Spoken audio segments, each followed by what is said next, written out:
You're listening to ThunderQuack Podcast Network.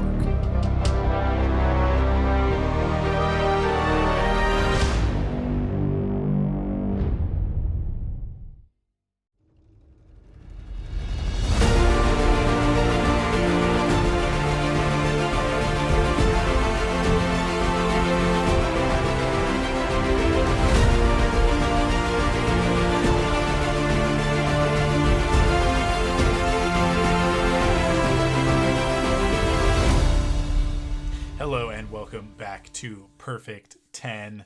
I am your host, Michael Cohen. It's been a minute. This episode is about a month behind. Huge apologies for that.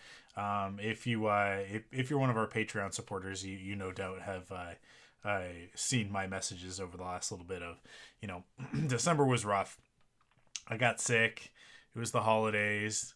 The schedule was really tight, and then things kind of blew up, and because of that, it just didn't come together, and so it took forever. I was sick, and then my guest on this episode ended up being sick not long after that, so we just had to wait. So all that said, back on schedule now. Episodes should be back in their regular 4-week interval. But I appreciate everybody's patience in sticking it out and waiting for this one. We're going to talk about Scott Pilgrim with Steve Stebbing, national film critic for The Shift with Shane Hewitt and co-host of Tremble, the horror podcast. Definitely go check out both of those things with Steve. Steve is an awesome guy. I've known him for a few years now. And as we talk about, you'll hear in a minute that this is something that we've been wanting to do for a long time. Just podcasting in general, but very specifically, he was one of the first people when I threw out the concept of Perfect 10. He was one of the first ones to jump up and say, "Hey, yeah, absolutely." So I hope that you guys really enjoy this one. It's a great conversation. It goes all over the place. It always comes back to Scott Pilgrim, but here's the thing about a movie like Scott Pilgrim. You cannot talk about something that is so full of homage and pastiche without ending up talking about a million other things. That's just the way that it goes. So, all of that out of the way. This is a great episode. I really loved this conversation. I hope you guys like it as well. I've got a couple of guests lined up. I don't know exactly who's going to be next. I think it's going to be Kyle Avery, one of my co-hosts from Rebel Cells, and we're going to talk about Rings of Power, the Lord of the Rings TV show from Amazon Prime, which will be like the most current Perfect 10. I'm really excited to talk about that. I was blown away by Rings of Power, so that's a cool one to get in there. I know that Marie-Claire Gould from What the Force also wants to come back on and talk about the movie Stardust, which absolutely 100% is going to be a great conversation. Every conversation with Marie-Claire is always wonderful. Just some other programming notes for those who might be interested. Over on Force Perspectives, I maybe even later this week as this episode posts, we'll have an episode about the first season of Willow, which I mention here specifically because guess what? Perfect 10. Is the movie a perfect 10? I don't know. This is the thing. I don't think that the movie necessarily qualifies as a perfect 10 because the movie actually has a lot of issues. As much as I love it and have huge nostalgia for it, it's even still something where I'm like, the show is glorious. It's amazing. So I urge everybody to go check out Willow if you haven't already, and then come over to Force Perspectives and listen to that conversation that I'm going to have with Ty Black from Wit and Folly, who you guys might remember from our episode about A Knight's Tale. So that's going to be a great one over there. And this is our first episode since we come back full force. Rebel Cells is publishing every week for new episodes of Bad Batch. So make sure that you're subscribed over there if you wanna hear about the latest Star Wars animation stuff, as well as just generally some thoughts about Star Wars. We talked about the Mando trailer and that sort of thing, which brings me to my last piece of programming update, news, whatever. Which is that the most recent episode of Off the Record, our Patreon exclusive podcast, which is just me talking at you guys in a very similar fashion to this. It just posted last week, and it was all about my impressions of the first episode of The Last of Us, as well as some thoughts on the Mandalorian season 3 trailer and sort of where Mando is going and all that sort of stuff. So it's just the episode is just about Pedro Pascal and how amazing he is, which you can get over at patreon.com/ThunderQuack at the $5 level and up. So that's it for me on this. And just check out a really great episode talking about Scott Pilgrim, one of my favorite movies of the last few years. I mean, man, it's been a long time actually since Scott Pilgrim came out. So, as I always say, without further ado, let's get into it with Steve Stebbing talking about Scott Pilgrim versus the world.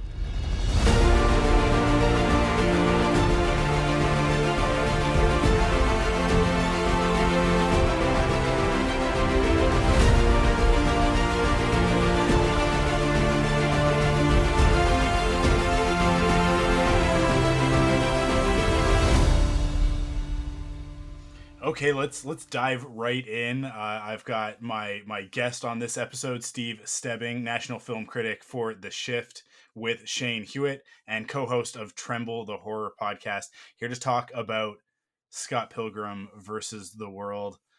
Steve, it's awesome to have you on this. We've been talking about doing this for a long time. Yeah. Podcasting in general, I think, like, the first couple of times that we met, it was like, oh, we both podcast, we should podcast. Absolutely. And then I started Perfect 10 and I was like, hey, who wants to come be on Perfect 10? And you were one of the people that jumped up and was like, absolutely, let's do it. So this has been a while in the making, especially because of the delays Yeah. of recording. But it's so awesome to finally have you on the show. Thanks for being here. I'm super grateful to be on the show. And I think, funny enough, I think that when you were coming up with this idea for this podcast, I think you came to me and we bounced a couple ideas. So it's Yeah. just it's very cool to actually do the show. Of course, life gets in the way and delays things, and Yeah. and the holiday season and getting COVID or whatever goes on. Yeah. It makes it more interesting. But I mean, ever since you asked me to do the show, and I was like, I think I got back to you with my answer of like what I wanted to do within like minutes. I was like, wow, it's just kind of like a no-brainer. It's so funny. This has been like the recurring thing of every time that I pitch the show to somebody and say, hey, do you want to come on? It's like they instantly have something that jumps to mind, which is why I know that, like, the concept is a solid concept, right? Yeah. Because people are just like, they're so quick to be like, you go like, what's your perfect 10? Like, what's your perfect 10 movie, TV show, video game, whatever? And people will just be like, oh yeah, this for sure, right? Everybody's got like 2 or 3 things that they can just jump right into it with. And especially, like, we're geeks, we're nerds, Mm-hmm. we're the hardcore fanatics, right? So even more so, I think, than the average bear. We can just jump right in. And you said Scott Pilgrim, and I was like, hell yes, hell yes, let's do it. Yeah, man. Let's like, no ado whatsoever. Let's get right into the meat of it. I'm going to ask you the first question. What the heck is Scott Pilgrim? Explain it for us. What Scott Pilgrim versus the world specifically? Well, first we must travel to the magical land of Toronto, Yeah. our setting. And basically, our main is Scott Pilgrim, the title character, a young 20-something who is dating a high schooler, probably not the greatest boyfriend. He's just kind of very aloof in his own little world, until he comes across Ramona Flowers, who appears to him in a dream and in reality, and he becomes instantly infatuated. But there is a catch to dating Miss Flowers, and that is he must defeat all of her 7 evil exes in order to have the full control over her heart.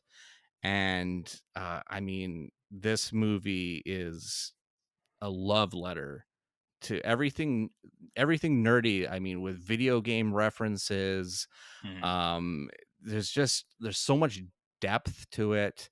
And what really makes me laugh is I had a conversation on Twitter a few months ago with a friend, and he basically said that Michael Cera plays Michael Cera in pretty much every role.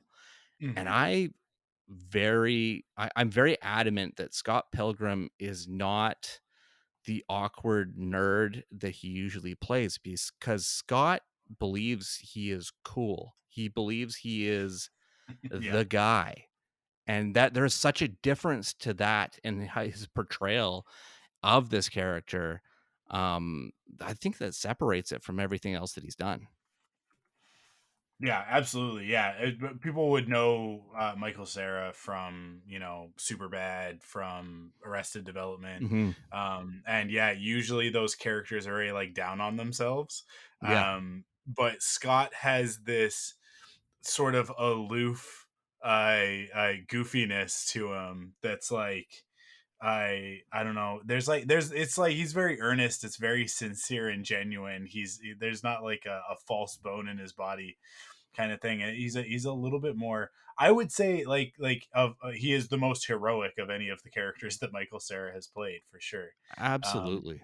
and not in the sense that like he's good at fighting, but just in the sense of like he's kind of just got this attitude to him that is, he's the protagonist. He's a classic protagonist, but he's also this sort of like failure to launch Arrested Development Mhm. I 20 something who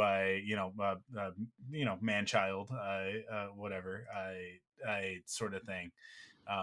And yeah, I he captured it so perfectly. I mean, like the character in the comic that it's adapted from is just sort of exactly that. Like he's just a sort of aloof, I but at the same time like actually kind of cool and competent Mhm. person. He's got this trauma that's holding him back, right? He's your classic underachiever. I think that's probably the best way to sum it up, right? No, oh, totally. And it's funny because I mean, they set up very quickly that I mean, Scott's coolness is not only just in his own mind.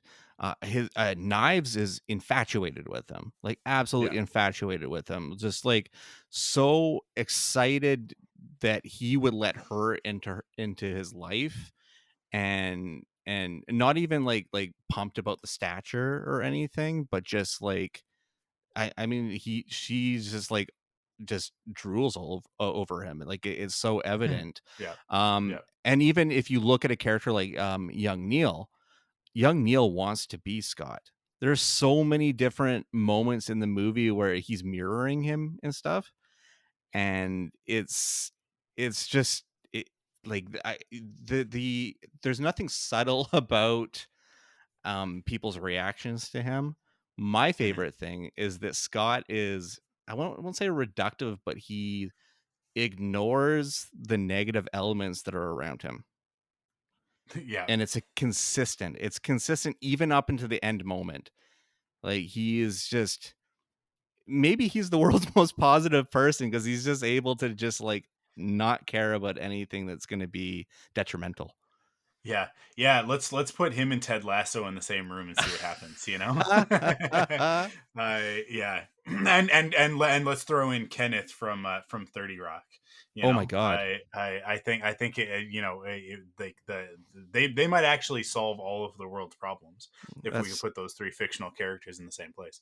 I'm trying to Um, think of Kenneth's stepfather now, just as long as you don't invite oh, what the hell is his name? I just totally messed that one up, but yeah, yeah, that's an incredible trio. yeah, just yeah, just these like sort of unstoppable optimists, right? Even when everybody around him tells him that he's a loser and that he can't do anything, he's like he still manages to overcome all of that and just kind of it is almost like that stupidity, that sort of like blind ignorance in the face of like other people telling him that he can't do it. It's the fact that he doesn't think that he can't do it that allows him to do the things that he does, right? And he's actually not that dumb of a character as much as he appears to be dumb on the surface. Um, because as we go through it, it's like there are moments where, I mean, like defeating Lucas Lee, he Mhm. knows that he's outclassed physically, so he tricks him, right? Like he is a clever character, but yeah, it's interesting because I know that a lot of people who've seen the movie have probably not read the comic. Um, I was obsessed with the comic Mhm. before the movie was even happening. This is back when I was working in a comic book store, and I started reading it and was like, it was very much one of those things because it hit me at exactly the right time. I was in my 20s, and it was like, this is my life. Like this is what life is like right now, only like minus the anime battles and video game reference, like direct video game references in reality, right? So it was like it was something that just like it resonated so deeply with me and sort of my cohort at the time, right? The people that I was hanging out with. um and then we found out that the movie was happening. It was like, oh my god, I can't believe they're gonna make this into a movie. And then you find out that Edgar Wright is directing, and it's Mhm. like Edgar Wright, like Shaun of the Dead and Hot Fuzz, like that guy. And it was like, yeah, like okay, this will be really cool. And then like that first trailer, it blew everybody's mind, Yeah. that he had just nailed this aesthetic, taking it from the page, where it's like it's something that works so well as a comic. The word bubbles and like the sorry, word art more so, and the video game overlays and stuff like that, it's all directly from the comics. And then you see it on screen, you see these motion graphics. I mean, at the time, nobody had done that, right? Like there had been a few things where like there yeah, Ang Lee had definitely done his idea of what a comic book on screen would look like. For To better or for worse, Yeah, there no, I are mean, things hey, I like in it. oh, for sure. And it's and that's the funny period of comic book movies, Mhm. right? Like Mhm. when For we look sure. back at that, it's like you had sort of I the comic book movie died with Batman and Robin, and it took a couple of years. Blade comes out and reinvents what a superhero movie can be, right? Mhm. And then you've got X-Men and Spider-Man that come very soon after that, like hot on the heels of that conceptually. And suddenly everything is black and leather and chrome, and like looking that, like we all know what that look was, Oh, for sure. in the late 90s, early 2000s, right? But then there was that weird transition period of like, okay, we've done X-Men and Spider-Man, right? Superman and Batman sort of belong to the period before this. um but what's gonna be the next thing? How are we gonna put like keep pushing this comic book thing forward? And there Mhm. were a few things that like tried to do it, and yeah, that Ang Lee Hulk was one of them, where it was like, I mean, Ang Lee was trying to use conceptually what the medium is and bring Mhm. it to the screen of like sequential art, the panels, all of that stuff, and there's some cool ideas in there. But ultimately that movie fails on other aspects, Yes, not those agreed. ones, right? Yes. um but but then, with everything, like the X-Men movies just kind of kept trotting on, the Spider-Man movies kept like iterating, right? Until they killed themselves, and with their both of them with the third movie. It's so hard to end a trilogy, it's so difficult. um Yes. but Totally agreed. I but then, like, around this time period, we get Iron Man, we get Scott Pilgrim, we get I mean, The Dark Knight. Like, there's sort of like this moment where all of a sudden everything kind of shifts. But we have The Dark Knight. It's like very close to this time period, right? Yeah, I think it was Dark Knight 2006, Rises, right? 2006, Yeah, 2007. yeah, and I everybody's like eating that up, right? And Mhm. that's why X-Men and Spider-Man ended up sort of, they didn't flop, they were both huge financial successes. Yes. But critically, they kind of killed those franchises for a minute, right?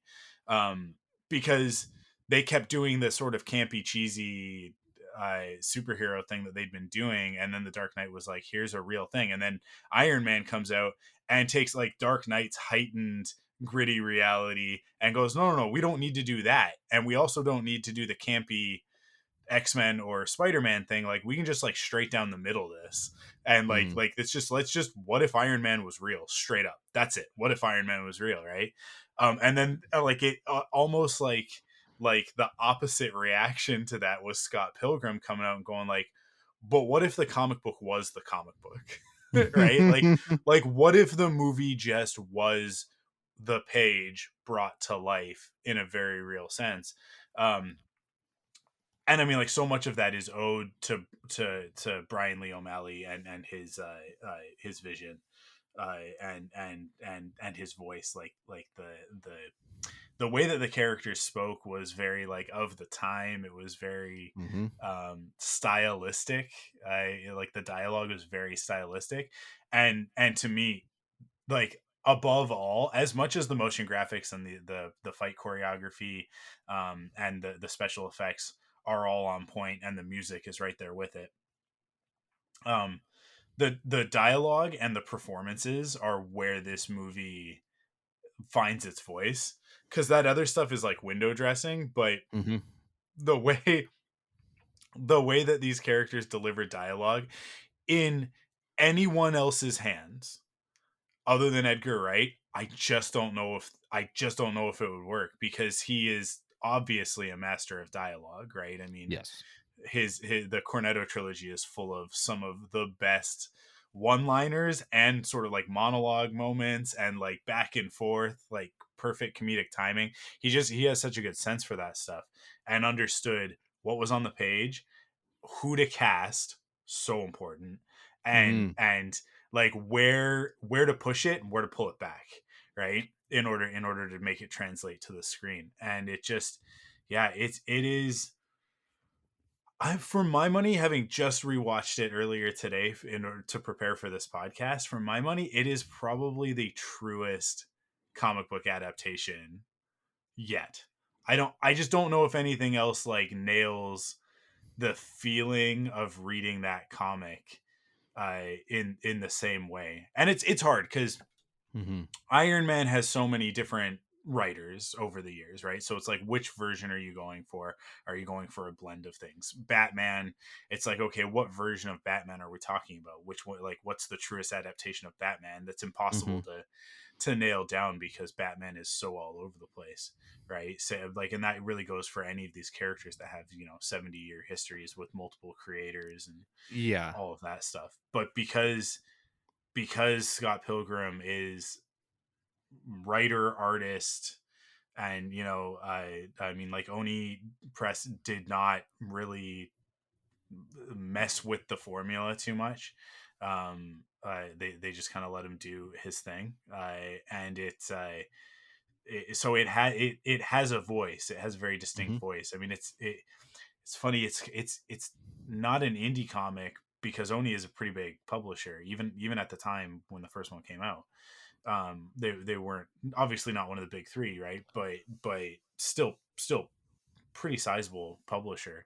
Um, but it does still have that indie vibe to it, right? Like it still has that small press sort of vibe to it. So like Absolutely. that's all the stuff it's all got to come through in the movie, and to me like it does, right? Like Oh, for sure. that's where this shines the most. Like certainly the casting is I think the biggest piece of that. There isn't a character in this that you're like, I don't know. Well, the twins, the twins are kind of flat, but they don't really. That's also just the way that it's written. They don't get an opportunity. They Yeah. don't even speak, right? Yeah, But exactly. but other than that, it's like all of the other X's, I it's all so pitch perfect. I just always go back to Lucas Lee. I was Yep. kind of watching through the movie and going like, yeah, okay. I mean, I've seen this movie. I don't even know how many times we were both saying that. We both lost count. Yeah, for A sure. long time ago, right? I've just watched this movie so many times.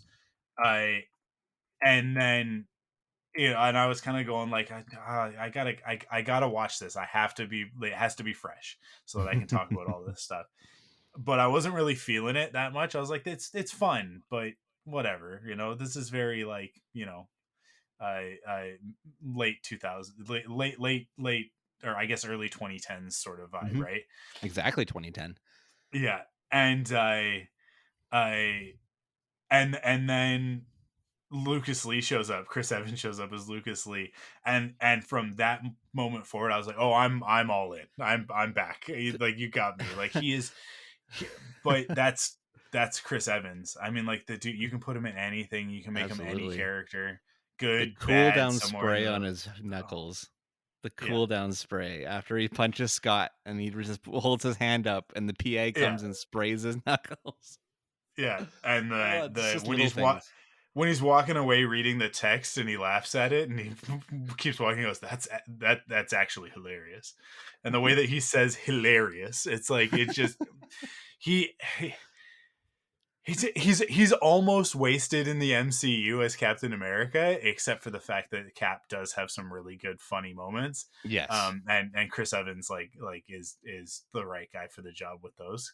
But like it's one of those things where that character is so the straight man that it's like anytime you get to see him be off the wall, especially in his earlier stuff, right? Mm-hmm. Mm-hmm. He was such a comedic performer, like comedic action performer in Absolutely. his early stuff.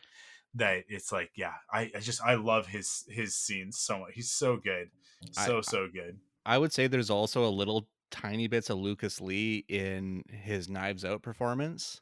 Yeah, And recently in The Gray Man, there is a little bit of Lucas Lee to that role as well. I haven't watched that yet. It's not great. Yeah, Um but I mean, it's just a brainless action movie with Ryan Gosling and Chris Evans. So I mean, take it as it is. It's the Russos doing something that's not MCU connected. yeah. Um, I just want to run down this. We're kind of getting into the behind the scenes stuff now, right? But I want to Hmm. run down this cast because this is Yeah. insane. Because Heavy hitters, man. even at the time, there these some of these people were becoming pretty big names, but now they are like some of these people are like massive, right? So you've Hmm. got Michael Cera Hmm. at the height of his game, right? Like For this sure. is the most popular that Michael Cera ever got. Kieran Culkin delivering a pitch perfect performance as well as Wells. I want Wallace Wells as a friend. Like Yeah, I yeah, want that character in my life. And I mean, yeah, if we're talking now with Kieran Culkin, Succession is just killing it. yeah, yeah, And he's a exactly. big reason why it's incredible. So, Yeah. Anna Kendrick, before anybody really knew who whew, Anna Kendrick was, she was. yeah. It's like that. Hey, I've seen her in a few things, Hmm. but you didn't. She hadn't really headlined anything just yet. Is that the Um, girl from Twilight? bingo. Um, Allison Pill. Ooh, now I in Star Trek, Yep. Picard. I and prior to this, 6 Feet Under, right? That's sort of, I think, how a lot of people came to know her. Mm-hmm. Um, Aubrey Plaza, again, like this is right in the middle of sort of Parks and Rec Mm-hmm. zone, Mm-hmm. so it's like everybody was kind of becoming aware of Aubrey Plaza, but um she hadn't quite blown up yet, Well, and now, I mean, if we're talking 2022, she gave one of my favorite performances of 2022 with Emily the Yep. Criminal. And she, with Black Bear and Emily the Criminal, she's making this shift into drama that is just, Hmm. she's wearing it like a glove. Like it's pretty. She's got such, and it's crazy to say, oh, she's got a bright future because she's been around for Yeah. well over a decade doing great work. But this is the change from that April Ludgate deadpan to Yeah. something real special. Yeah. Yeah. She's a massive talent, and Hmm. like, yeah, the sky's the limit for her. Mary was Elizabeth Winstead as Ramona Flowers, right? Oh boy. I mean, like, look, Fargo, she's awesome. Hmm. 10 Cloverfield Lane, right? Yeah. Like there, we could list off a million things that Mary You, Elizabeth Winstead's you been in. yeah. She's gonna be in Ahsoka later this year, so she's making her way into Star Wars, Yep. which is Very exciting. deserving. So yeah. Yeah, honestly, she's a casting that if you put her into something, I'm like, yeah, I want to see that. I don't know Mhm. if you saw the Assassin movie she did, Kate. It was a Netflix original, No, I where haven't seen she's that an one. assassin that gets poisoned, and she's kind of like looking for the antidote and killing everybody in her path. Cool film, definitely a cool Cool. film. Um, Jason Schwartzman, what happened Oh, to that guy? Where'd whew. he go? Oh Uh, boy, he, uh, he's in it. He's in every Wes Anderson movie. yeah. He's a musician that did that his group is called Coconut Records. That's I mean he's a jack of all trades. Yeah. He has an absolutely, I think, criminally underrated HBO series called Bored to Death, which he did with Zach Yes. Galifianakis and Ted Danson. Um Jason Schwartzman he's a troubadour of a man. He really is. Yeah, such an acquired taste. I think. Yeah, I would say I think so. that's kind of his Achilles heel, is that it's like you really gotta be into that specific zone of Well, performer. well, and I But I I came from, like, my first experience with Jason Schwartzman is when Rushmore came out in the '90s, yeah, yeah, and so maybe the fact that a Wes Anderson film was kind of my conduit into looking at his work, kind of burgeoned him in my mind. Like, every time I see him, I was like, "Oh, yes!" Like, I'm, yeah. like, really excited to see him and stuff. So, yeah, and I mean, what a plum role with Gideon Graves. Like, really, what a plum role for this movie. Yeah, yeah. Um, and then we've got Johnny Simmons as young Neil. I so just our shadow of Scott, Yep, our shadow of exactly. Michael Cera. Or Neil Um, Young. yeah, yeah, yeah. Mark Webber as Steven Stills, giving like just a brilliant comedic performance in this movie. Just and, like, Um, manic. So, like, yeah, hilariously manic in yeah, so many points. We need to like, just so there's such an energy about him. There's a chill energy to him. There's, like, this nervous, "Are we cool?" energy, and then there's, like, "We gotta play" energy. Like, yeah, I love his performance, and it's really funny that he's Steven Stills in this one because there's such a CSNY connection into this movie that's really mm. funny, and so, like, so Toronto. Yes. And then sort of rounding out the main cast is Ellen Wong as Knives Chow, who, like, had not really been in. I mean, like, she's been in a lot of stuff since this, Mhm, but mhm. nothing really that, like, sort of on the radar, except, like, I'll just point out she was in Glow, Yes. which, like, man, what a tragedy that series did not get to I'm finish. I know. I'm so bummed, especially with the 3rd season ending. Was it the 3rd season where they're in Yeah, it was Vegas? the Yeah, third season. Yeah. ending the way it is, but, I will say that Ellen is just an absolute sweetheart. I've had the pleasure of podcasting with her, years ago, because, she was on a spin-off series of Sex and the City called The Carrie Diaries for Yeah. CW, which also happened to star my friend Katie Finley. and kind of roped Ellen into a podcast through over Skype at the time. Skype, no Zoom, it was Skype, just to kind of show the age. And she's awesome. Like I really like Ellen, and yeah, she's just brings this absolute joy to Knives Chow, and honestly, she might be the most perfect representation from page to screen in this movie. Yeah, she's pretty spot on, right? Um, and then we've got the evil exes, right? I see this the first guy, Satya Baba. I has he Yeah, I don't Matthew Patel. yeah, Matthew Patel. I don't know if he's really been in much else.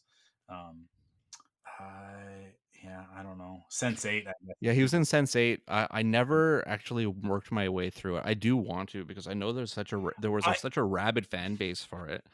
I overlooked Sense8 because at the time I was in that mindset of like the Matrix sequels were not good movies. And and obviously Sense8 being like the Wachowski Hmm, connection there. hmm. So I was like, no, I'm not gonna like this. And then I went back because of Resurrection. I Yeah, went and back I like and that one. I rewatched the original movie and then the two sequels, and I watched them with all of the context and understanding of what those stories are actually about. Hmm. Not what we thought that they were about in For sure. 1999 and forward, but what they're actually about. And sort of like the transformative mind versus body, inner self versus outer Yep. self, Yep. stuff that's all there with the Wachowskis and their transition and everything, right? So I'll just say you I go was jaded back and from yeah, Jupiter Ascending, as I was jaded from. yeah, and that's the thing. Like Jupiter Ascending is one of those ones where it's like there's no defending Jupiter Ascending, right? Like there's No. some really cool stuff in that movie, but is it a good movie? Far Yeah, from it, no. right? You have a dog But boy rollerblading in the sky. So I don't yeah, know. yeah, I don't yeah. know. But I did like I went back and I rewatched the all three of the Matrix movies in advance of Resurrection, and like it was like the scales fell from my eyes and I saw it for what it was for the first time. And watching through those now, it's like I actually think those four movies, like they're actually pretty perfect. The problem is that the sequels are not what people wanted them to be. Yeah. And being a Star Wars fan, I know all about that. The prequels get all sorts of flack for not being more of what the original trilogy was. Hmm, hmm. But if you take them for what they actually are, then they're actually really really great movies. Hmm. They're not without flaws, don't get me wrong, but that's because George Lucas has to always like push the envelope when it comes to the tech. The Wachowskis were very similar. Like the fight Yeah. scenes in the second Matrix movie, it's like, but it's because they were pushing that tech as far as they could push it, right? So I want to go back and check out Sense8. It's just one of those things of like content is now a constant churn. There's always something new coming out. So if you Yeah, miss exactly. something, You're you're just getting behind pummeled by the waves, perpetually. right? Yeah, Yeah. I mean, as a reviewer, I totally get it because my outlet always wants me to, cover television as well, and I'm just like Hmm. constant tear back and forth of trying to um, appease that, as well as like catch up on stuff that I missed. I mean, I'm watching Expanse right now. I'm only midway through the series, but everyone was raving about it years ago, but it's over now, and so Yeah. it's like I'm perpetually playing catch up. So yeah, Yeah. I totally feel Totally. that pain. I feel that pain. Continuing on, we got obviously Chris Evans as Lucas Lee. Well, like we already talked about that. Yeah. Brie Larson, Captain America and Captain Marvel in the same movie. And this was Uh, before I knew her, honestly. yeah. Like I don't know if because Room was really the thing that really pushed her to the forefront for me. And Yeah. that was years after this movie. But I think when I saw her in that trailer, I was like, oh shit, that's Envy. Like Yeah. I knew, but I mean, oh boy, like Yeah. I what a mean, good casting for someone that's like the soul crushing ex-girlfriend, the one that kind of like stunted you as a human being. Like that's damn good casting. Yes. I mean, I think this is even before she shows up in Community. Because I think her first Yeah, it appearance is. in Community is season 3, right? So, Yeah. um, yeah, yeah, like totally unknown at this point, and also just like visually because of the wig and everything, like like visually very different from her usual appearance. Hmm. Um, I But she kills it on that track. Oh my Oh, god, it's like that's a song that's like in my regular rotation, and it's not the I don't remember, is it Metric? I think it's that metric. Yeah. yeah, her version, and it just got re-released like last year. Hmm. Hmm. Like they released like the full version of it remastered, like in high quality. I Which I think it was only previously available on like the special edition soundtrack or something like that, which like wasn't on any of the streaming platforms. It wasn't on like Apple Music or Spotify or anything. So they Hmm. released it on those platforms for the first time like last year, and it made it back into my regular rotation for a solid like 8 or 9 months. It was like it was popping up on the regular because it's so good. She just like destroys it. um and then her performance is also awesome. Yeah.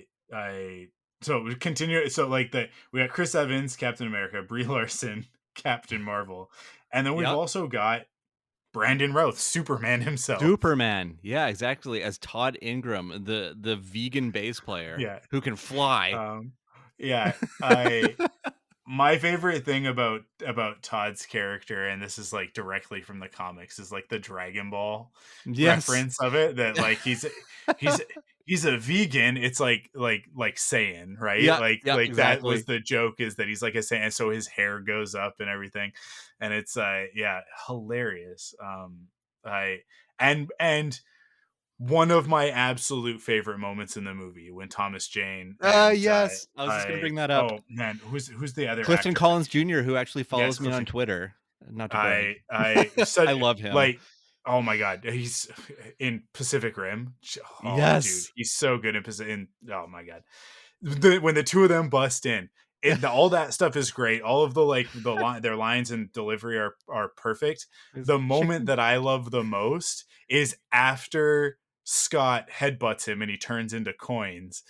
It goes into like slow motion as they exit the scene. They go back through the hole that they busted in the wall, and they hop over it, and as they do, they high five, Yeah. and they're like, yeah, and it's so like, it's like, read the room, guys. Yeah. Like this is actually like a really intense moment for everybody else, but they're just like, that was awesome. It's such a like throwaway gag moment, Well, but because it's well, such a great gag. because Envy after is like, you headbutted my boyfriend and he turned into coins. Yeah. Like she's like heartbroken. But like the scene preceding it, like when he gets found out that he's not vegan, it's like Yeah. chicken parm isn't vegan. Yeah. Gelato's not vegan. It's like milk and eggs, bitch. It's It's just so good. It's oh, it's so so good. fucking great. Oh, sorry. No, it's all good.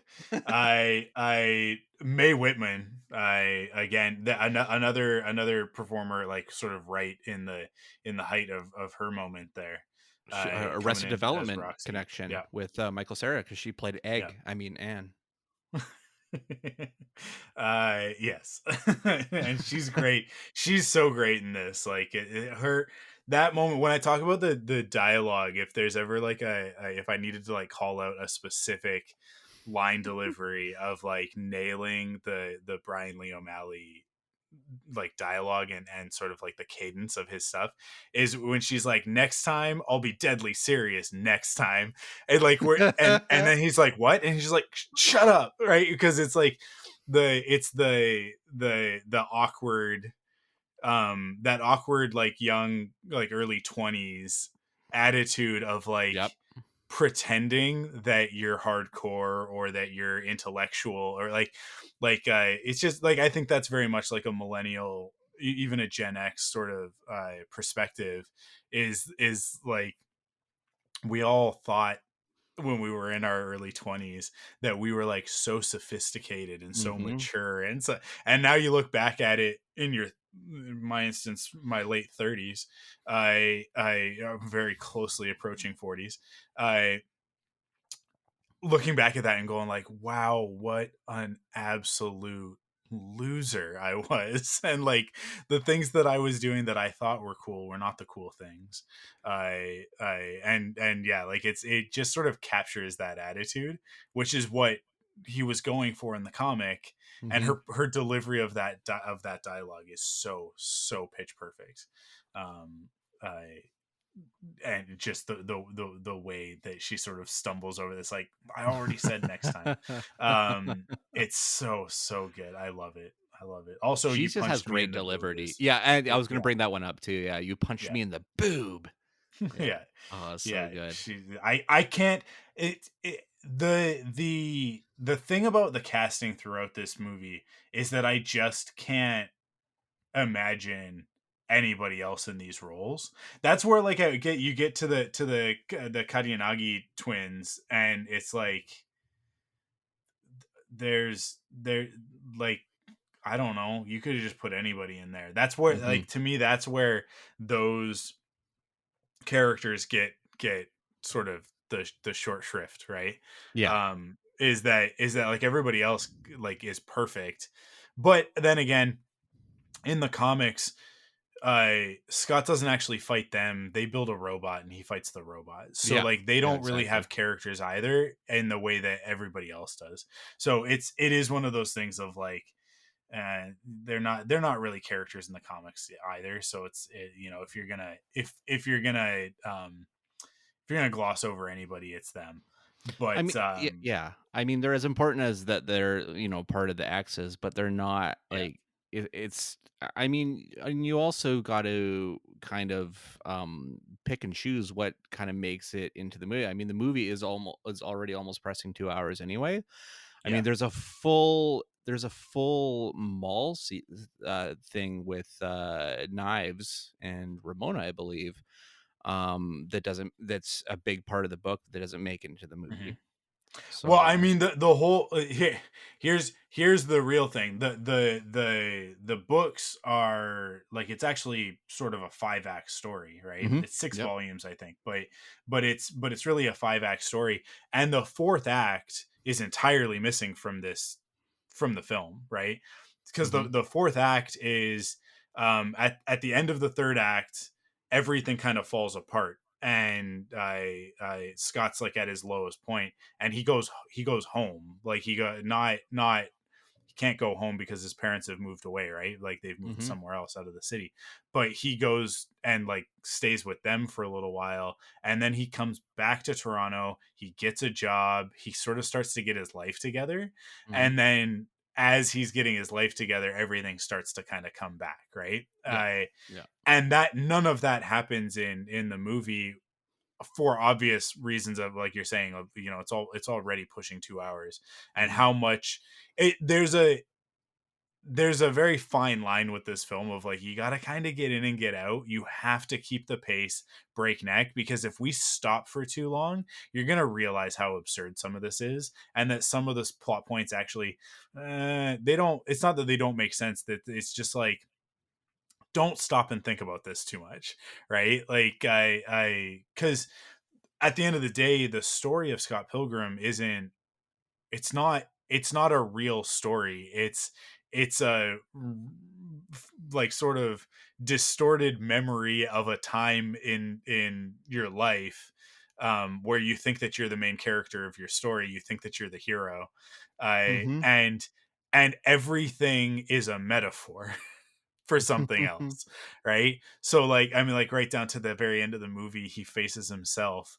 Yep, And mythically, like from a mythic storytelling perspective, it's so great. It is actually the thing that so many heroes' journey stories, they falter on right at the end, which is that in order for the hero to really overcome the darkness and evil and all that sort of thing, become like a true hero, that you have to eat your shadow. Like, you have to get to that point where like you face the darkest part of yourself, and you don't destroy it, you reintegrate it into yourself. Mm-hmm. And Scott does at the end, right? Like when they walk out and they're just talking about French toast, and they're like, "What?"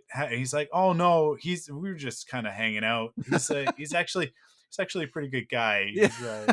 We have a lot in common," right? Like it's a joke, it's a gag, but Mm-hmm. and it's a direct like metaphor, like it's a very Absolutely. heavy metaphor, but it is like mythically speaking, it's this perfect way of showing that like, oh no, he went through everything that he went through and he's now like integrated. He's not just because I think this is what people want. People want Luke Skywalker to just be the best, right? Mm-hmm. And so then you get to the Last Jedi, and everybody's mad because they think that by the end of Return of the Jedi, Luke Skywalker is a superhero, and it's like, but that's actually like you've missed the point of that story if you think that that's who Luke is at the end of Return of the Jedi, Mm-hmm. right? And the Last Jedi comes along and corrects that perception, whether people like that or No, not. thank you. I totally agree. I really Yeah, love Last Jedi, so thank you for that. yeah, yeah. Is it understanding what Ryan Johnson's going for? Yeah, absolutely. Well, I mean, like, hey, if Ryan Johnson is wrong, then I don't want to be right. Like, Yeah, because his movies, that's a whole other thing. Here's a statement that I'm gonna make. That's a bit of a tangent. Ryan Johnson hasn't released a movie yet that isn't a perfect 10. Like absolutely agree. that's Absolutely agree. Yeah. like there like look, Steven Spielberg, a lot of perfect tens. George Hmm. Lucas, handful of perfect tens. Ron Howard, there's some perfect tens there. Scorsese, right? Like we can No, for grab sure. anybody and go like Yeah. there are perfect tens. There are also some real stinkers in their oeuvres, right? Like there Hmm. are also some very bad movies, and there are some middling movies, and there are some missteps in producing and that sort of thing. Like they put out so much stuff. Not everything can be great. Hmm. And then there's Ryan Johnson. Everything that he's touched is pretty much perfect.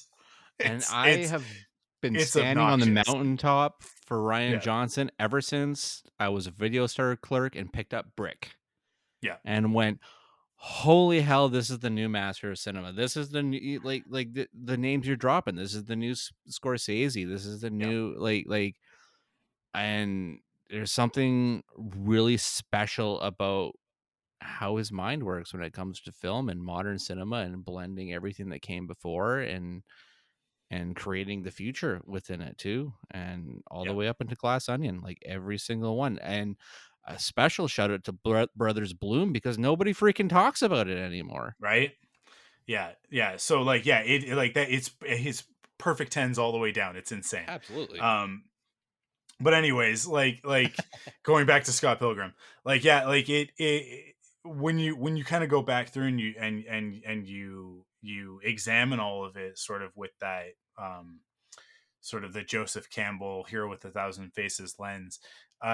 It's funny because it on the surface doesn't feel like it follows the hero's journey, but when you start to break it down, you're like, there is Mhm. it is like there are aspects of it where you're like, does it? Because is there any refusal of the call? And it's like, no, the whole first like 15 minutes of the movie is him refusing. He's been refusing the Mhm. call. We come into the story in media res. It's already his hero's journey has already begun. Yeah, Um, he because literally the does with the email. yeah, Like he yeah, exactly. literally just nah. He like Yeah, literally says it. yeah, yeah. So it's there, but it's almost like it's very subversive. And I mean I wouldn't expect Edgar Wright to make a movie about a hero without understanding the hero's journey and Absolutely. figuring that out in relation to how he's going to tell this story. So it's all there. But because so much of the metaphor is heavy-handed, it like comes across in this very juvenile way. Mhm. But then like when you step back and you kind of look at it, you're like, what these metaphors are actually really apt. Mhm. It's just that like at that time in your life when you're in your 20s, everything feels that way, right? Like Mhm. everything feels like it's dramatic and heightened and like the end of the world or the greatest thing ever, right? there's no in between. There's No, no middle path when you're, between 20 and 25. Everything absolutely. is the best or the worst, and that's the way that it is, and that's the way that this movie presents it, right? um you're either not a fighter, or you are an anime superhero, right? Like, that's like, it's Yep. just binaries with this.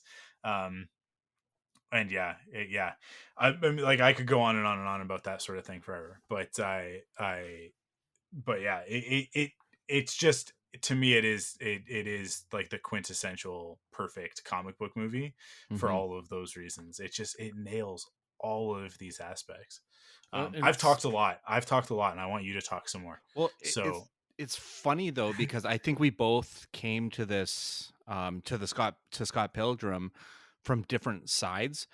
mhm, Because I mean, you got the comic book store side of it, and then I'm a video store clerk guy. One of your mhm, I worked with one of your previous guests, Tyler, yeah, at Rogers Video and for years and stuff. And my conduit into Scott Pilgrim was knowing that Edgar Wright was going to be adapting this as his third movie, which is freaking ambitious. I didn't know how ambitious it was until I started reading the books, because as soon as I found out that these were the book this is what he was going to do, I picked up all the mhm, books. And I was like, how the hell is he going to make this into a cohesive, coherent movie? Because yeah, it really does look dauntingly unfilmable yeah, when you're breaking it all down. But I mean, I don't know how deep you've gone on the behind the scene features and stuff like that when it comes to Scott Pilgrim's, but all the previs stuff and all like working out, just kind of just blocking of scenes and everything. There's even one direct scene where Knives goes to Wallace and Scott's place to see Scott, and Wallace says he's not there, and then Scott jumps out the window behind him. There's mhm, actually, you can probably find it on YouTube. There's a video of Edgar Wright standing in for Wallace and kind of doing you see his green screens and the cardboard cutouts and everything, and they're blocking stuff. So it's like, I wonder what was going through Edgar Wright's head as he was reading the books. yeah, And if he was, because obviously he was making all these shots in his mind, he was kind of storyboarding in his mind. And then of course he works so closely with Brian Lee O'Malley on making this movie, because I believe Brian was on set for a lot of it, if mhm, not all of it, yeah. He was and very, very heavily involved. super hands on, which is a total testament to Edgar, being like he didn't want sole ownership over this. He wanted to tell Brian's story Mhm, that Brian had created and that it gained so much popularity. And I mean, just ultimate love to Edgar Wright forever for having that amount of reverence for not just the product, but the creator himself. mhm, um I mean, if that doesn't endear you as a filmmaker and as a person, then I don't know what will. And it's just so because like you said before, like Oni Press, for the people that read comics, they know Oni Press, but Oni Press is not going to be on the same level, popularity wise, as Marvel or DC, yeah, and to another extent Image. um but it's going to be on the level of like other stuff that the comic book readers know, like Avatar or mhm, Boom Studios or kind of something like that. And it's kind of unfortunate that this movie didn't boost Oni Press more into people's minds and into kind of your casual reader, because there's so much cool stuff within Oni Press that people should check out. And even with Brian Lee O'Malley's work, like Snot Girl is really freaking good, and people should mhm, read that. Again, one that I could never see being made into a movie because it just feels so dauntingly unfilmable. yeah, Um, but as far as calling it the perfect a perfect 10 of a comic book movie, it really is, because it is the greatest representation from from page to screen. And like you were talking about Batman and Iron Man and all these things, well, those stories are largely going to be amalgamations of all the years of story Mhm. that's come before it. This is one focused story, and usually when a director picks up something like this, they take liberties and they change a lot of stuff. They change stuff which they don't personally connect with, which maybe somebody connected with when they read it. And I think that is kind of the pitfall with a lot of them. I mean, there's only a few that I feel like they were kind of direct representations. History of Violence felt like a kind of a direct representation of the graphic novel. Um, but I don't think any one of them has done better than Scott Pilgrim versus the World. I just wish that it was way more successful when it came out. Yeah. But I mean, it was up against The Expendables, which was opening that weekend, and Eat, Pray, Love, two genre films, um, which are looking to make more money. I mean, they trounced Scott Pilgrim, and it was also at a Yeah. time where Inception was still playing in theaters. Yeah. Um, like it's unfortunate. I think one of the things with Scott Pilgrim is that it's a few years ahead of its time. Absolutely. I because Edgar Wright has always been a few years ahead of everybody else.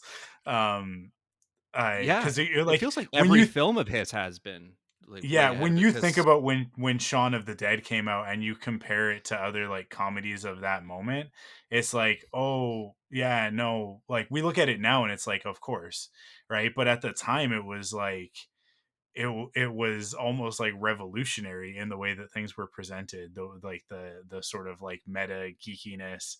It's because like this is like I look at like when it comes to the meta comedy conversation, I look at Mhm. Community as like the moment when that sort of like peaked and became, everything that comes after Community is just doing a worse version of Community. It's like Dan Harmon was watching everybody else do this stuff and figuring it out and going like, okay, this is how we're going to do it. Even like, and I when I say that, I even mean like the last two seasons really of Community are almost like parodies of Community. But even this is the genius of Dan Harmon. Not to get into a different Perfect 10 again, but because Community is my favorite TV show of all time. But because it's a cheat when you say that Community is your favorite TV show of all time, you get to say that all TV is your favorite TV show of all time, because Community is just everything that's ever been on TV all in one show, including That's by the fair. end of it referencing back to itself and making fun of itself in the final seasons, right? um because that has two final seasons, because they thought that season like the last two, it's a whole thing. Again, I got to save this for an actual Community episode. Yeah, for But yeah, sure. I look at that and I look at what Edgar Wright does, and I look at them like they are on the same level. What Dan Harmon does for TV with Community and Rick and Morty, Edgar Wright does in film, right? So, Yeah, yeah, and definitely. he's just a few years ahead of that, just like a couple years ahead of that. Because I remember Shaun of the Dead coming out and it being like an underground sort of thing, right? It's like, oh, it's this British movie, and it's like it's a zombie movie, but it's like, which was it's a big thing right now, but it's like, but it's not really a zombie movie. Like, but No, it is like it's a it's like bromance. it's actually a bit of like a romantic comedy between these two dudes, which all three of those movies in the Cornetto trilogy Yes, are romantic comedies about two dudes. absolutely. I But at the same time, all three of those movies are perfect representations of their genre while simultaneously being subversive to those genres by virtue of the fact that they're not about the genre. It's a setting, right? He uses them as backdrops. And it's so funny because like you would think that going into Scott Pilgrim, oh, he's going to do the same thing, and then he like 180s and is like, no, this is just straight up what it is, right? Like there's I mean, Scott Pilgrim as a comic book I think is subversive of like comic books Hmm. because of its meta nature. Anything that's meta, just by virtue of being meta, is subversive because it's postmodern, right? So it's like it is turning the mirror back on yourself and going like, look at this stupid thing that we all like. Isn't it dumb that we all think that this is cool, but while simultaneously being like, but it is kind of the coolest thing ever, you guys. Like, and Scott Pilgrim, it just like it 110% nails that. It like when Matthew Patel starts singing and the characters in the movie like essentially turn to the audience and go, what the hell is happening right now? But then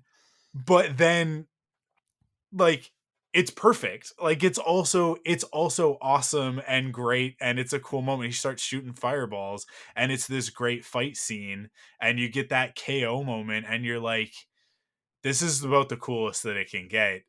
At the same time as being like, this is super super campy, super cheesy, and so like wink at the camera, sort of like, hey, are you guys in on the joke?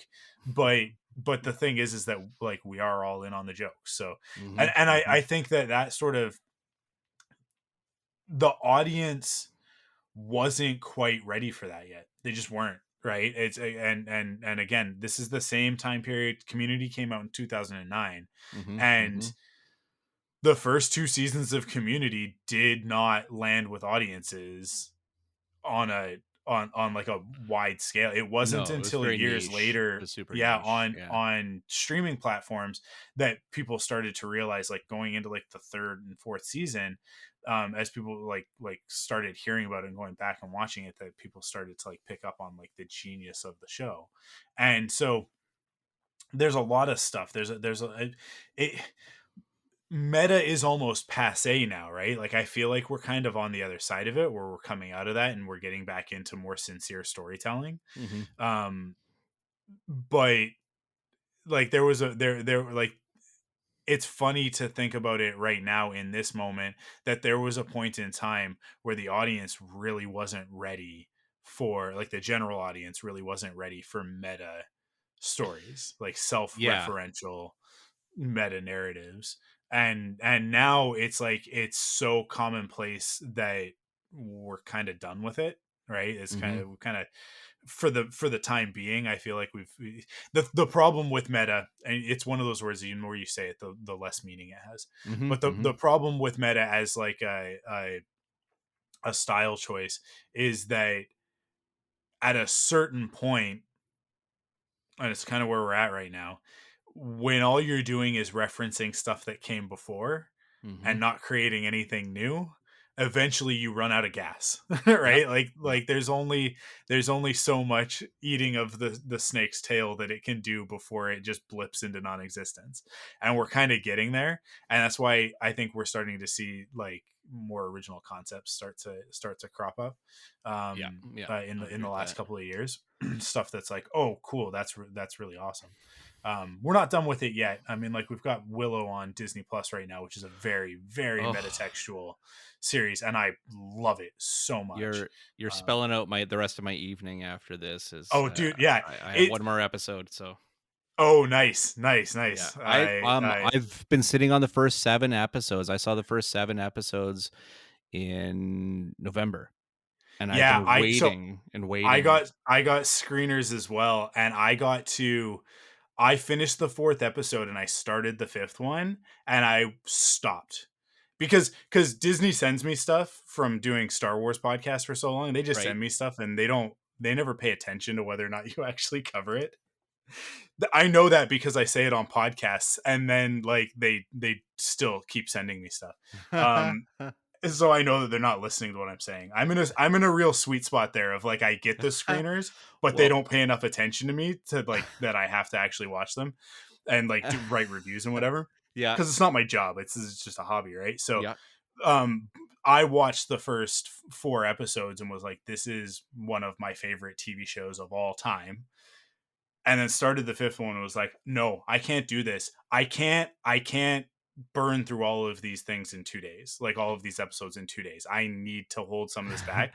And also I wanted to talk about it so bad Mm-hmm. because that's how I do my thing, is like I converse with people Yep. about these things. And it was like, I don't know who else has access to these. I wish that Mm. I had known that you did, because Yeah, like yeah, we could have yeah. talked about them. I burned through them But all with my big email address as my watermark across the screen. Yeah, I yeah, went through yeah, it yeah. all. I went through it all.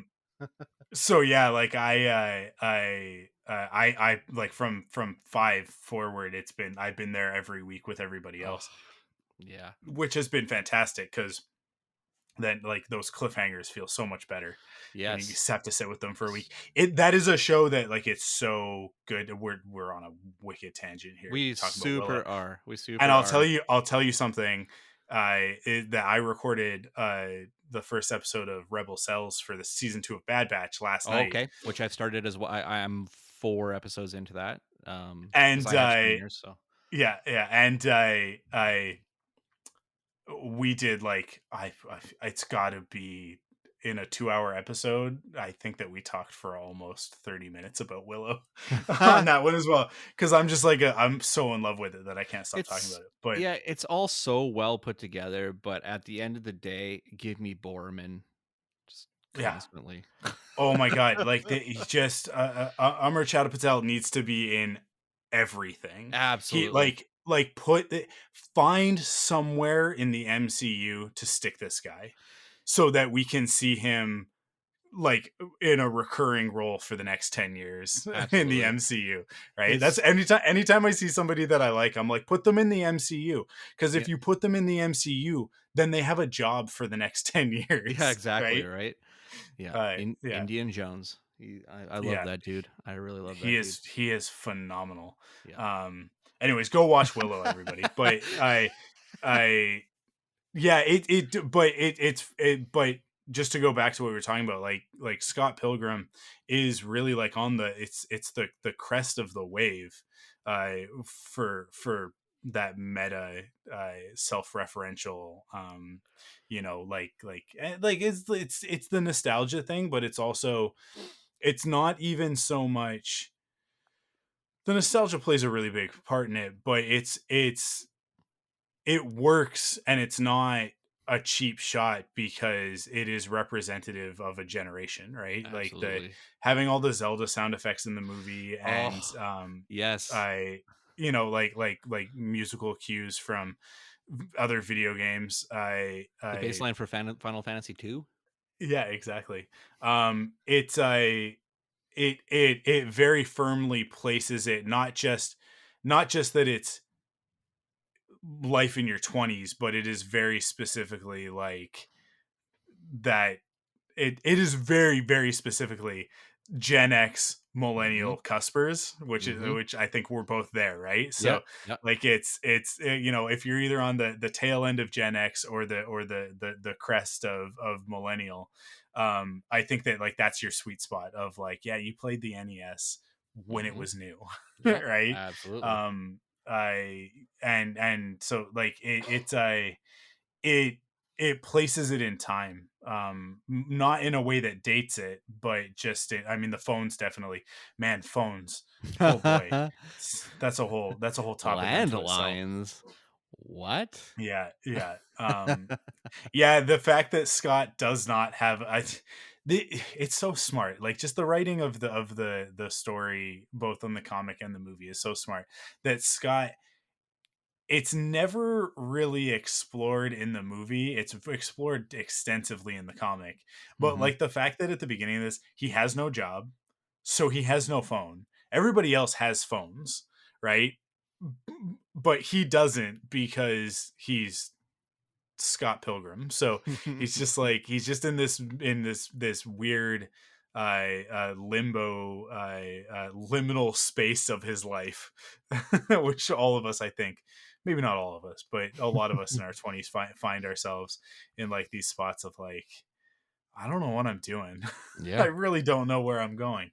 And the fact that he has no cell phone, because that time period it was possible to not have a cell phone. Mhm. Nowadays, like, I can't imagine somebody not It's having a mobile yeah. phone. It's like, well, how do I get a hold of you? Right? Like, cause Homing like, what do pigeon, you, yeah, like, how do you check your email? How do you right? check social media? How do you text message? You have to have these things.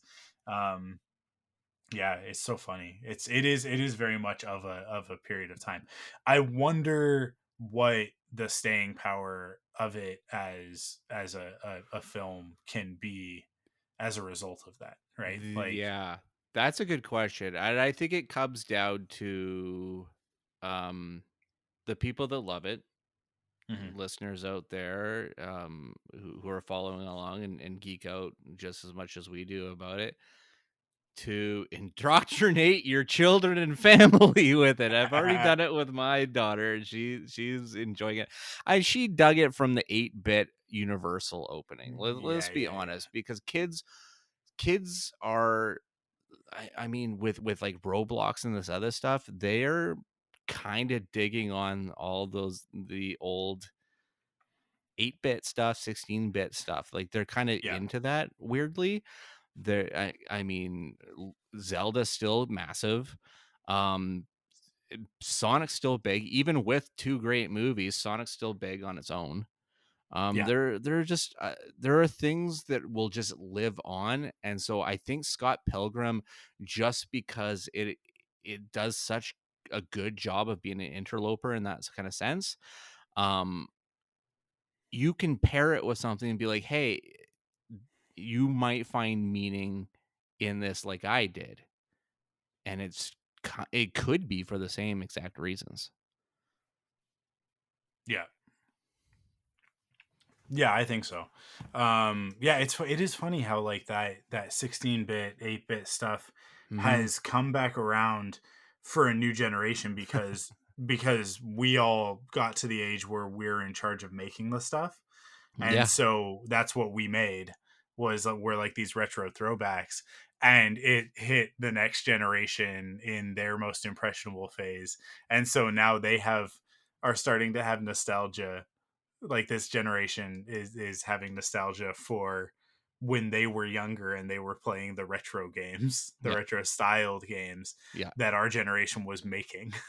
yeah. Right. It's so weird. It's funny how cyclical that is. We say Yep. it's a funny thing because you see it in fashion, right, where like obviously the 90s are back in style right now, and when the 90s come back in style, because it's a 30-year cycle, right? Hmm. So when the 90s come back in style, that also means that the 60s are back in style at the same Yeah, time, yeah, it because does. in the 90s everything was 60s retro, right? Like Yep. it was all this like this mid-century, like late mid-century retro, I that led into the early 2000s, which was all the 70s throwback stuff. Hmm. So get Yeah. ready for that because Yeah, that's all coming exactly. back.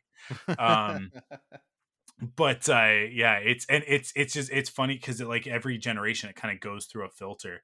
I wonder if Scott Pilgrim is something that will ever be remade, if it will ever happen again. I think that's one of the things about it, that like the reason why it didn't sort of have that that staying power is that it kind of like defies franchisability. Right? Hmm. Like it's not a Star War or a Spider-Man or a Batman sort of thing where we can just make these stories in perpetuity. Like it has a very definitive beginning, middle, and end, and it has to in order for the story to work, right? Like these characters aren't characters that we want to stay in stasis in perpetuity. The whole point of the story of Scott Pilgrim is that he starts in a place of not being the greatest and ends in a place of more completeness, right? Like ready for the next stage of his life. If that doesn't happen in your Scott Pilgrim story, you're not telling the Scott Pilgrim story. It is actually the point. So, um, yeah, because it's one of those things where like aesthetically you look at it and you go, wouldn't this be a great animated series? But then it's like I don't want to just like live in, 10 seasons of Scott being a Hmm. useless sad sack sort of character, right? Like Yeah. that's not the point. The video game fights are not the point, No. right? They are definitely the fun of the series, but of like the concept, but it's not the point of it. And without that, there's no. It's like people were like, why didn't they make this into like? There's 6 books. Why didn't they make it into a trilogy of movies or something like that? It's like because it wouldn't. It wouldn't work. I just don't think that it would work over that period of time that it would take to make 3 movies, right? I Like it. yeah. I think if you stretch out Scott's character, you have the danger of him becoming unlikable. Yeah, yeah. And just doing it like this, he's never not likable. Yeah, well, it's like what I was saying before about the pacing, right? We kind of have to Absolutely. get in and get out because the voiceover and the motion graphics and the style of the dialogue, it actually has a time limit on it. Yeah, for And it's sure. like at a certain point, no different than like a Wes Anderson movie does, right? Yep. Like when I sit down to watch a Wes Anderson movie, I know what I'm getting myself into, and it's like, okay, like one ticket please, and I'm on the ride for that 2 hours. But when I walk out of it and go watch something else, it's like, I can, like a Wes Anderson movie every 3 or 4 years is fine. If all movies were like that, it would get really tiresome. But it's nice. It's You can only be the quirky one if you only show up every once in a while. Nobody wants to hang out with the quirky guy every single day, all day. It gets to be a bit much. So, Hmm. yeah, I think that like this movie like fits in that same sort of uh, like the that indie film sensibility Definitely. of of yeah, of the oddball sort of aspect of it. It Yeah, it's the connecting tissue that goes through all of Edgar's films. mm, It has a sensibility that feels indie to it, but it is emulating or um knocking on the door of blockbuster. yeah, Like they all, I mean, I mean, Scott Pilgrim, sorry, Shaun of the Dead, is knocking on that horror comedy door, that horror door with a comedy edge. Hot Fuzz yeah, is your Point Break, yeah, buddy cop movie with a comedy edge, and Baby Driver, same thing. Baby Driver, I think, has more of a dramatic edge to it. And then like World's End is your, spoiler alert, your alien invasion movie with a yeah, comedy edge. But they're all big, yeah, but they have like the way he's making these films are that indie sensibility, are those because coming from making movies with your friends for like nothing, but making them yeah, big. yeah. Yeah, Edgar Wright is almost like the more polished Kevin Smith, and that's not a slight on Kevin Smith in the least because I Hmm. really like the rough edge on Kevin Smith Me stuff too. that like I even like Clerks 3. It's like, look, these guys have no business being the leads in anything, Hmm. and yet I love the characters, and that movie was fantastic, right? Yeah. Well, Um, and full disclosure, and for everybody listening, I bawled yeah. my eyes out multiple times in that movie. I Oh yeah. cried, and I maybe it's just like getting getting older and stuff like that. I am not scared to get emotional in movies, but it seems kind of nutty that I'm like, yeah, Clerks 3, and I mean how much Kevin Smith means to me, because I wouldn't be sitting here podcasting with you right now if it wasn't for Kevin Smith and the Smodcast and the Smodcast network and everything, because that's what Yeah. inspired me on the journey of being a podcaster. Um, but yeah, I mean, maybe I'm biased, but I think even if you're not biased, you're still, I mean, man, he knows how to play that heartstring in this third movie, and I Yeah. think it's just because of how much of him and his heart and his soul is He puts in into it. the Yeah. film, and you feel it. Yeah. You feel it, and I think like that's sort of the difference there, right? Like mhm, Edgar yeah, Wright makes these like indie feeling movies the same, very similar to Kevin Smith's movies, but in a way that like, oh, they like this almost seems like it's a polished studio film, Hmm. right? Like it's kind of got that vibe. And then Kevin Smith's movies are just like, um it's literally just like, it's just him on the Yeah, screen, like he just puts himself into everything, and to me that's what connects. But absolutely. I like, there's a sincerity there that I just love. Even in his weirder stuff like Tusk, it's Yeah, still it's it took. still there. I will admit it took 2 viewings for me to see the full appeal of Tusk, but Oh yeah, but I was there on day one. Oh my god, Tusk it's a masterpiece. But Justin Long's yeah, so anyways, great. Anyway, yeah. so good. So good. Also, that's a plug for Barbarian, I guess, too. Yeah, yeah. I haven't seen that yet. Oh my god. But I mean, you obviously have Disney Plus, so yeah, yeah. watch that. That's your Yeah, okay. assignment, Michael. That's your assignment. I will do it. That's one of those ones where it's like, it's difficult to find the moment because my wife does not Mm, like horror. Yeah, thriller horror stuff. I'm So in the same I got to watch it category, by yeah. myself. And I got Yeah. my kids are substantially younger than yours. So like, Yeah. I got to be careful and make sure that like nobody's going to be awake, nobody's around. Um Definitely. Definitely. And for especially with something this like that. one, because it is mighty screwed up. Yeah, I got that sense from the trailer. When a horror trailer literally shows you nothing, you Yeah, know yeah, that it's exactly. like, it's gonna go some places, right? Like, Can it's you yeah, imagine the guy cutting the trailer in the editing suite just sweating so bad? Like, how am I gonna do this? yeah, yeah. How do I get What can people to I see show? this movie? What can I Yeah, show, Zach? What can I show? Ah, yeah. how do I do this? um, Awesome. Look, I think we did it. I think that we Yes. talked about Scott Pilgrim. I think that we've made a case for it as a perfect 10. Yes. Um, I'd be hard Absolutely. pressed for anybody to argue against us. Well, Um, maybe Edgar. and Maybe if Edgar Wright could actually listen to this and argue us or give us yeah. his constructive feedback, I would probably faint, but I mean, If Edgar Wright just like acknowledged that I am a human being that exists, that would be Same. more than I ever need. It'd Same, be like, same, bud. oh, all right. Okay, cool. Yeah, it's senpai noticed me sort of moment. Um, Awesome. Well, thank you so much, Steve, for coming on the podcast talking about Scott Pilgrim, Yes. amongst many other things that we delved into. Obviously, we have a lot more perfect tens that we can come back and talk about. Oh I my think god. that is very clear from this Yes. conversation. Yes. So definitely come back sometime, I would love and to. start thinking about what that next one is. I'm sure Oh. you already know. Yeah, oh, Uh, no worries.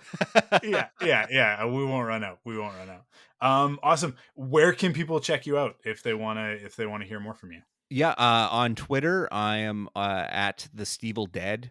Also on Instagram at the same. I implore everybody to make a letterboxed account and join that and search me up there, Steve Stebbing. It is possibly my favorite. Being a movie guy, it's possibly my favorite social media that's out there. There's an unpaid version that you can do, and then there's a pro version. I totally recommend it. And then you can find me on the shift every Thursday night at 11 p.m. Pacific time on any Chorus Radio network if you're in Vancouver at CKNW. And that's at 11 p.m. And Shane Hewitt's awesome. I've been kind of giving him a movie education, which has always been funny because he's not a movie guy. And then he brings Mhm. on, I was kind of grandfathered onto the show when Drex left, and so he's not really a movie guy, but he's becoming a movie guy in his own way. So it's kind of like, I'm like, Nice. oh, you're doing it, yes. I also do Tremble the Horror podcast with my friends Kurt and Taylor. Kurt does it for the Three Angry Nerds network, and he invited me to be a co-host on it, and I've been doing that for a couple of years now, so being a horror guy I'm super excited about doing that show all the time. Some movies are way better than others, but check out the catalog because we've done a crap ton of them. So yeah, check those out. And then my website, stevestebbing.ca, and I kind of update that with everything that I've seen in the week, and everything that I brought to the shift that week. And yeah, that's about it. Awesome. Well, everybody go check out all of Steve's stuff, and obviously, I check out, if this is your first episode of Perfect 10, go back and listen to some of the earlier ones. I'll go ahead and recommend my favorite episode of the ones that we've recorded so far, which is A Knight's Tale with Ty Black. That is an episode that, like, I still think about our conversation about that movie on a regular basis, because that is such a great film. And Ty is such a genius of a human being. And she's actually going to be on Forced Perspectives with me sometime towards the end of this month. I say that because we're going to talk about Willow. We're going to do like a full series recap. I was going to do weekly episodes, and then I got sick for the same reason that this one was delayed. I just wasn't able to get back on that schedule and do the weekly coverage. So because of that, I'm going to make it up to everybody on that listens to Forced Perspectives that was waiting for that, by getting Ty to come on and talk about Willow the whole season. But it probably won't be in like the next week or so, because there's a rumor that there's going to be, like, when they do the Marvel ones and like the Star Wars stuff, it's like usually like the week or 2 weeks after they do the behind the scenes Assembled. They drop the like the and then their Disney gallery when it's the Star Wars ones, right? Oh, right. So so we're really banking that they're gonna have something, because I expect that John Kasdan, who loves to talk about his own stuff and be very like candid about what he puts into his stories, if they are going to put that out, like, they'll probably tell us in the next day or two. We're recording this the night at midnight, actually in less than 2 hours the finale will premiere on Disney Plus. But as we're recording this, right, and so hopefully next week we're gonna get that behind the scenes. And so then, I don't know, by the time everybody's listening to this, probably like next week or the week after, Ty and I are going to be talking about Willow on Forced Perspectives. So look forward to that. Make sure that you're subscribed to that feed. Like I already said, Rebel Cells is back up. We're going to have weekly episodes covering Bad Batch with me, Joe, and Kyle. So I'm really excited about that. And yeah, I also, every 2 weeks, I put out an episode of Off the Record, which is the Patreon exclusive podcast. It's just me. It's just a solo podcast where I just talk about, it's usually like the last thing that I saw, the last thing that I was excited about. So this most recent one that I put out last Monday was I talked about Willow a lot. Big surprise. I am so in love with the show. It's ridiculous. It's actually kind of annoying. I'm even annoying myself at this point. But also I'm not, because I love it so much. But I also talked about Avatar: The Way of Water, and and how much I loved that movie, and the fact that, like, I think I accidentally may have made Avatar my daughter's Star Wars. So if you want to hear more about that, you can head over to patreon.com/ThunderQuack and get Off the Record at the $5 level and above. So yeah, go check that out. That is it for this episode of Perfect 10. Once again, thank you so much, Steve, for coming on, and we'll have you back soon. I don't know who the next guest is, but I'm gonna go ahead and say I think it might be Marie Claire Gould from What the Force again, because she really wants to come on and talk about Stardust, and I'm down for it, because yeah, it's a great movie. Awesome. That is it. Thank you guys for listening, and we will catch you on the next episode. ThunderQuack Perfect 10 is hosted by me, Michael Cohn. Follow us on Twitter at ThunderQuackPod, on Instagram at ThunderQuackPodcast, on Facebook at ThunderQuack, and join us on Discord at thunderquack.com/Discord. Support the podcast by heading to patreon.com/ThunderQuack to get early access, bonus episodes, and the ThunderQuack Perfect 10 pop quiz. ThunderQuack Perfect 10 is part of the ThunderQuack Podcast Network. Thanks for listening.